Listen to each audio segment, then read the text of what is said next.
જુનારાથી ચાલતો આવ્યો તો આવ્યો, પણ એમણે કમલમમાં એમણે તાત્કાલિક મિટિંગ એ કરી દીધી અને દર્શનાબેન ની માથે પાડી દીધું કે આ દર્શનાબેન કંઈક ને કંઈક આ ચૈતરભાઈ ને સમર્થન આપે છે.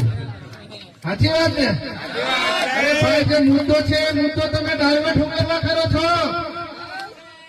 ચૈતરભાઈ શું કરે છે, નિરંજનભાઈ શું કરે છે એની ચિંતા નથી કરવાની.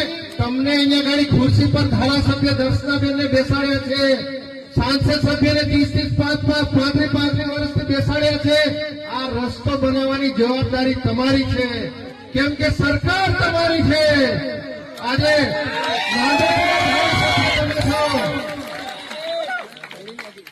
એટલે આ નેતાઓને આ ચૈતરભાઈ જે રાજપીપળા રહે છે તે રાજપીપળા રહેતા રહેતા કદાચ આ નાંદોદની વિધાનસભા પણ ના જાય એની ચિંતા થઈ ગઈ છે. એટલે હમણાં એ બહુ મોટી મોટી વાતો કરે છે. નિરંજનભાઈ પર પ્રહાર કરી દે છે, ચૈતરભાઈ પર પ્રહાર કરી દે છે, પણ ખરેખર તમારે જે વિકાસ કરવાનો છે આવા ગામડાઓની મુલાકાત લો કે ખરેખર એ ગામડાઓમાં શું સુવિધાઓ જોઈએ છે. આજે આપણા લોકોને અમારા અર્જુનભાઈએ કીધું કે 5-10 લાખ રૂપિયાના કાર્ડ તો બધાને આપી દીધા. આયુષ્યમાન કાર્ડ છે ને બધા પાસે? આયુષ્યમાન કાર્ડ છે ભાઈ? એ કઈ કઈ હોસ્પિટલમાં ચાલે છે નર્મદા જિલ્લામાં? જરા કહેશો મને, કશે ચાલે છે? 5 લાખ રૂપિયાના કાર્ડ આપી દીધા, મોટી મોટી લોભામણી જાહેરાતો કરી દીધી, પણ આખા નર્મદા જિલ્લામાં આ 5 લાખ રૂપિયાનું આયુષ્યમાન કાર્ડ એક પણ હોસ્પિટલમાં ચાલતું નથી. ચાલે છે?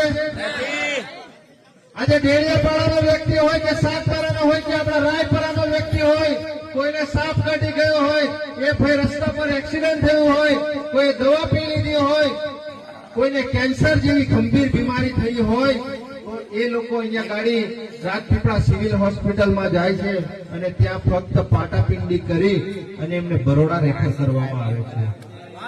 અને જેટલા લોકોને બરોડા રેફર કરવામાં આવે છે, જેટલા લોકોને બરોડા રેફર કરવામાં આવે છે એમાંથી 90% કેસ એ લોકો મૃત્યુ જાહેર કરે છે.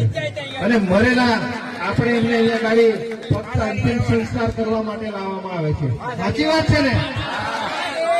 આજે તમે ઘણા બધા લોકો અહીંયા ગાડી જાઓ છો તો અહીંયા ગાડી ડોક્ટર સાહેબને કહો છો કે સાહેબ અહીંયા ગાડી અમારા માણસોનું સારું થતું હોય તો તમે સારું કરી દો, અમારી એટલી કેપેસિટી નથી કે અમે એમને બરોડા સુધી લઈ જઈએ. સાચી વાત ને? પણ મિત્રો, ક્યાં સુધી તમે આનો ભોગ બનતા રહેશો? હજુ ક્યાં સુધી તમે